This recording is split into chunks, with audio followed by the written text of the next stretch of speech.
Okay, so today we're going to be changing from drum to disc conversion. So we're doing a drum to disc conversion. This is my 2015 Honda Fit, or Honda Jazz in some countries. This is the base model, so it comes with the drums, and we're changing to the RS brakes. Okay, so I'm just going to pull this off.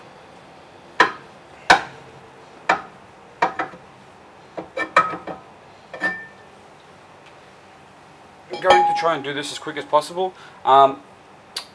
You will probably see maybe later on in the video, I've already done the handbrake cable now for the purpose of doing this as quick as possible, but you'll see probably later on a clip of me doing or explaining the handbrake cable. Okay, so first we're going to get the hub out, as well as the whole drum out.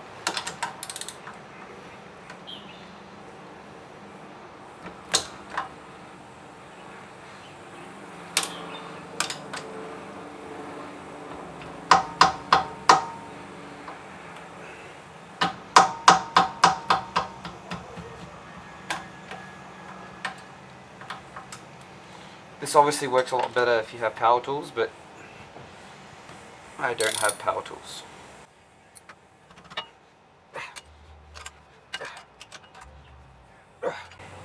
It's tight, but surprisingly not too tight, considering they basically hold everything and your wheel together.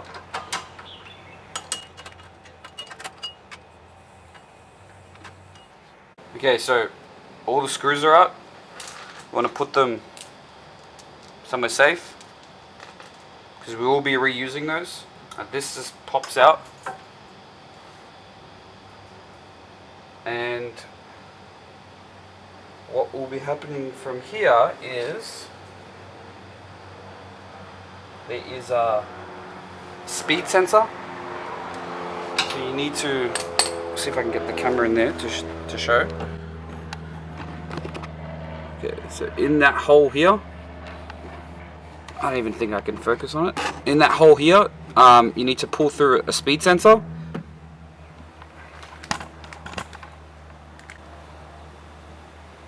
So I'm just gonna come through here, come through the back.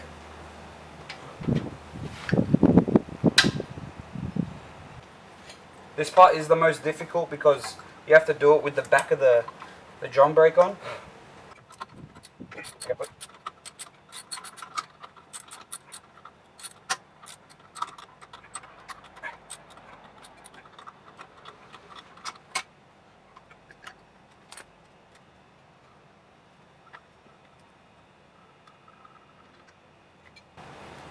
That's that out.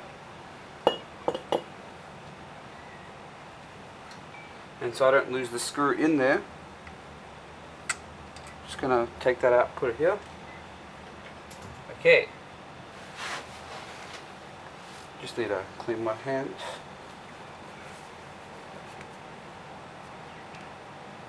Find a clean part, wipe my face. Okay, so now we need to undo, if you can see it from here, we need to do the brake line. So we're going to do the undo here. Actually, we're going to undo it from here first, and then we're going to run a spoon braided line and just kind of have it coming up to here.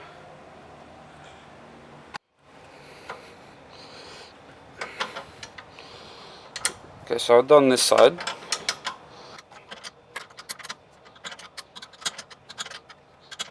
You always want to do this with a line wrench, otherwise you will strip that bolt.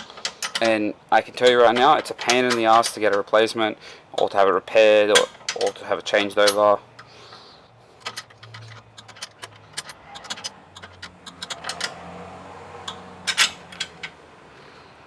So that's off.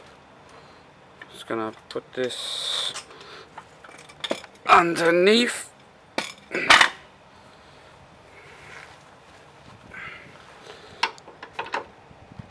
I'm not fussed about depressurizing the system or anything. Well, not necessarily depressurizing, but I'm not worried about all of the lines running dry, because I'm changing all the lines over as well. I've done all the fronts already. I'm doing the rears as I'm doing the brakes. So I'm not too worried because I got, if you see my unboxing video, I've got 3 bottles. I'll get another one if I need to, so I can just refill up everything.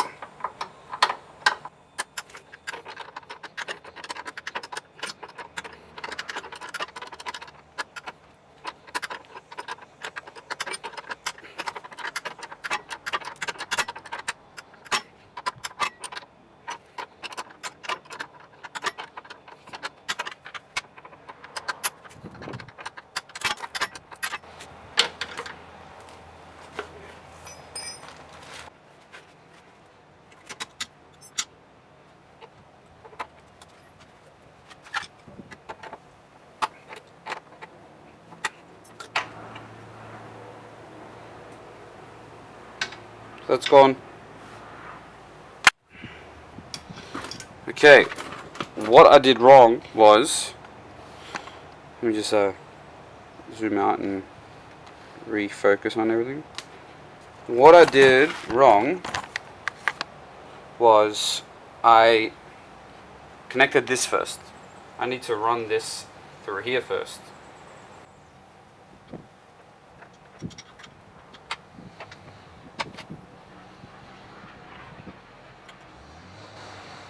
Now that that's in, I can do this.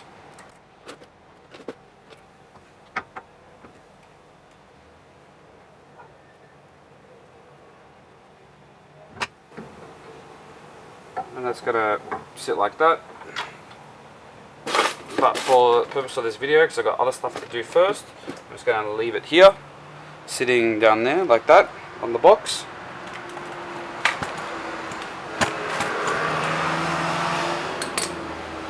Gonna wipe my face. It's very hot in Australia today, or in Sydney specifically.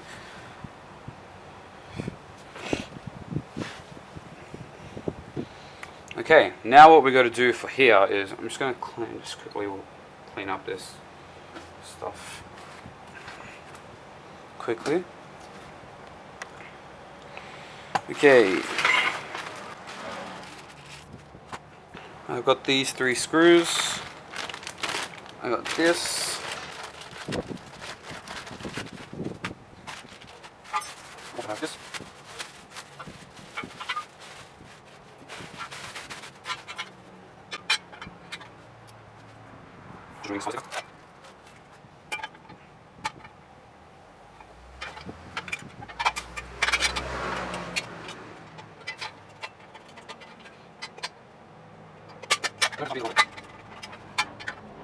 Yes, that is the correct way. So it doesn't go this way, it goes this way. So it kind of sags to the down.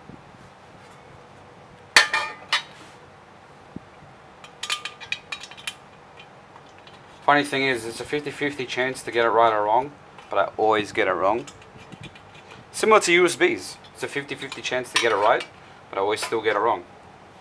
Okay, so we got this, which I've now tightened, and I've opened the new hub assembly out. You need to use this one because the rotor actually screws into here, and you don't want your rotor coming off or being loose while you're driving. So that's why you need to get these. They're the same shape, same fitment, it's just they have this bit of metal ring on the outside to screw the rotors on.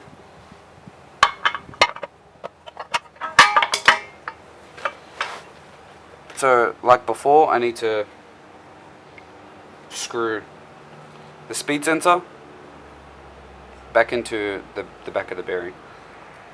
Okay, so the speed sensor's hooked in. Just need to get this into place now. Okay, now very important thing a lot of people don't do, which I recommend. Let's see, do I have my, oh, yes, here we go. This is a rigid collar grease. It might be very similar to copper grease.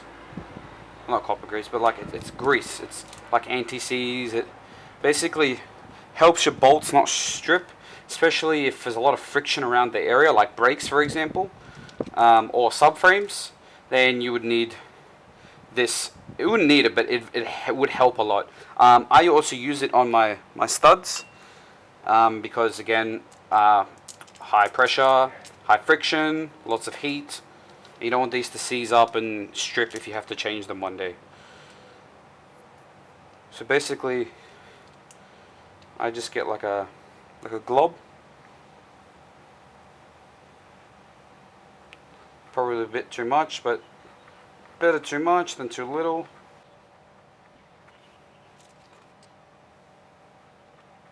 Just spreading it around. I'm not squeezing more, I'm just using the head of the bottle to spread it around. So I just got a little bit here and then I spread it around up there. And now obviously as you turn it in, it will, see, it's a little glob, tiny one, and then just kind of spread it up and down.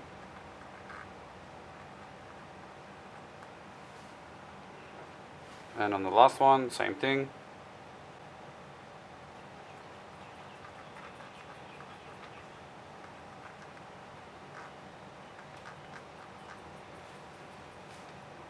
And then just put this away.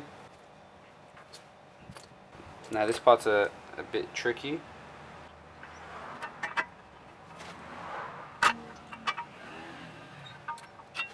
That's one.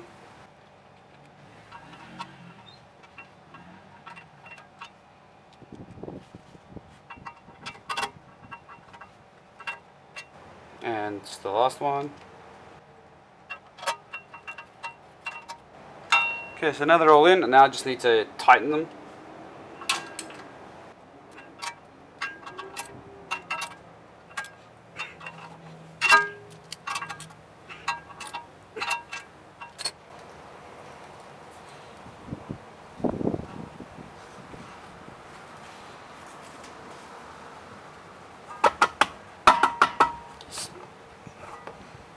Very solid.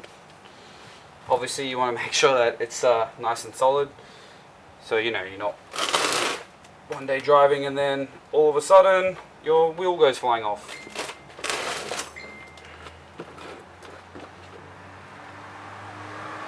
Okay, now we have to do the rotor. So as I mentioned in the unboxing video, these come painted, but with all new rotors you got to get a trusty brake cleaner and a rag, and you got to clean all the like packing protection, packing spray, machining, not marks, but machining kind of residue, all that stuff off. So it's very simple. I'm not going to do it here on camera because it's a simple thing, but you basically spray all around, get a rag, wipe it. So yeah, I'm going to go do that now. Okay, so like I was saying before with this hub, as you can see it has the little screw hole here, where for example this one doesn't, so that's why you can't attach this to this hub. You need to get the newer hub, and that just made my hands ridiculously filthy.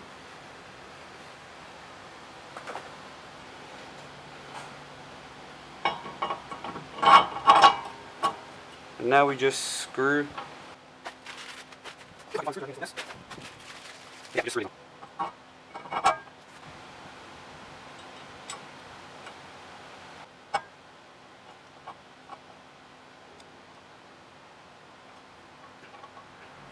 So yeah, that's the rotors now attached. Just want to check the clearance in here.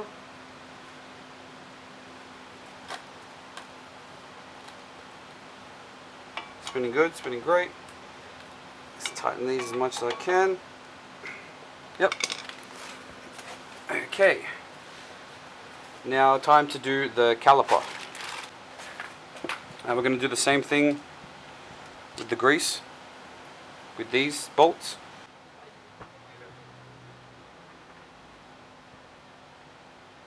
Alright, so now we're going to do what we're going to do is slide the pads into the caliper. I like to do this first on its own. It just makes it a lot easier. Okay.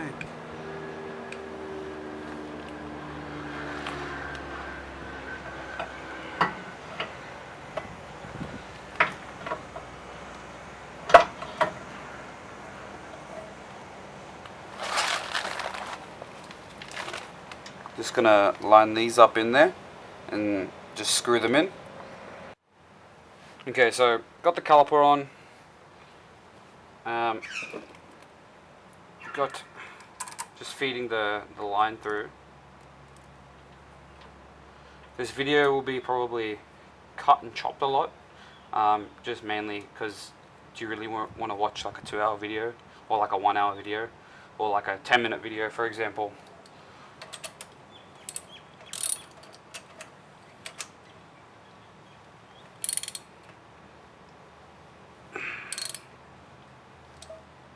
It's good. Handbrake cable's on. That's on. That's basically it. Very similar to the EGs and some other Hondas as well. Is with the rear. Let me get this focused. With the rear, this doesn't really attach to anything or screw into anything. So I'm probably just gonna have to cable tie it to this bit here. But other than that, that's it. As you can see from this view with the caliper and the disc. Now you'll probably see a clip of me doing the handbrake, and I'm just probably gonna bleed now after the handbrake. Okay, I'm currently sitting in my car while it's jacked up. So you just have to remove the center console. So just remove it. There's 2 screws, one there, one there, and then there's one to get this off, and then there's one to pull the little cup tray out, and there's one to pull from the end there, and then there's if you've got the armrest, there's some here for the side, and then this is where the handbrake cable goes. So I've taken one off already, but they'll both sit in this little thing bolted in like that into there, and once you undo that, you'll have more leverage to move these off. So you just, that's unplugged from the handbrake, and then I'm just going to climb under the car now.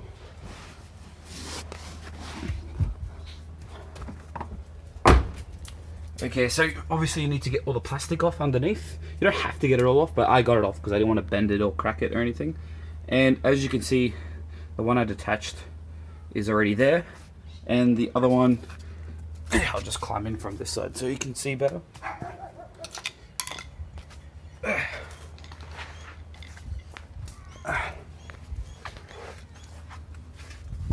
Okay.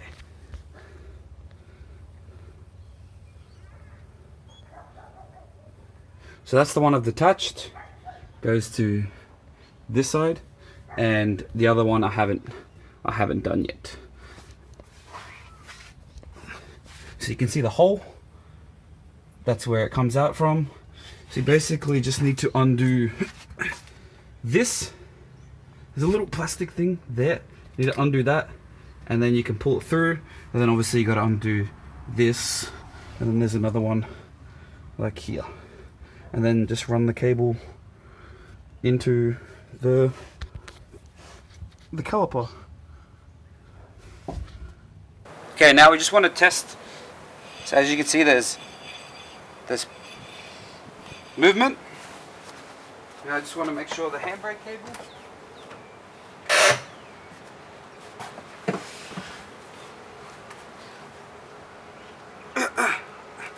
No movement.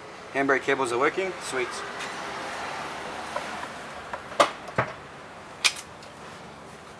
the handbrake down. Let's play again. Okay, so I said I wasn't going to show the bleeding process, but I am. Okay, so basically what we have here is a little bottle contraption that I've made up with like a aquarium piping, or just, you know, water piping tubing, and I've hooked it up to the bleeder valve, And as you can see, I've got the flare wrench there, and I've got it open at the moment. You can see some fluid coming out. Just adjust that. So yeah, you can see some fluid and some air bubbles coming out, and you gotta zoom in on that. So basically, the goal here is to get all the air out of all of them. You got to start from the one furthest back from the master cylinder. So this is right-hand drive. So the furthest one away would be this one, the rear left. So basically, what happens is that's open, the valve's open. I'm going to go step on the pedal about 10 times, check the master cylinder, make sure it's still topped up with fluid. Then come here, watch the fluid come out. Now there's two ways to do this. You can just leave it open and push it, or you can close it off, push it, build up pressure, and then open it and watch it come out. And then once it's come out, close it again, build up pressure, let it come out, and so forth and so forth. I've heard pros and cons. Not really pros and cons. Both work, so it doesn't not really matter. So yeah, just gonna go step on the pedal.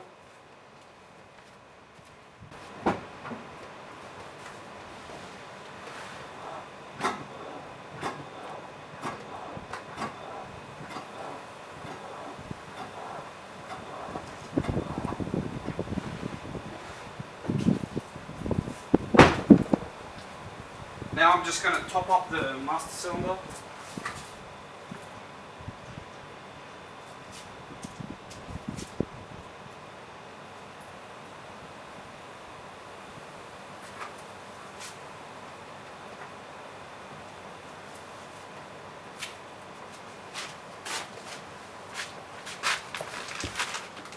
And as you can see, air bubbles and such are coming out.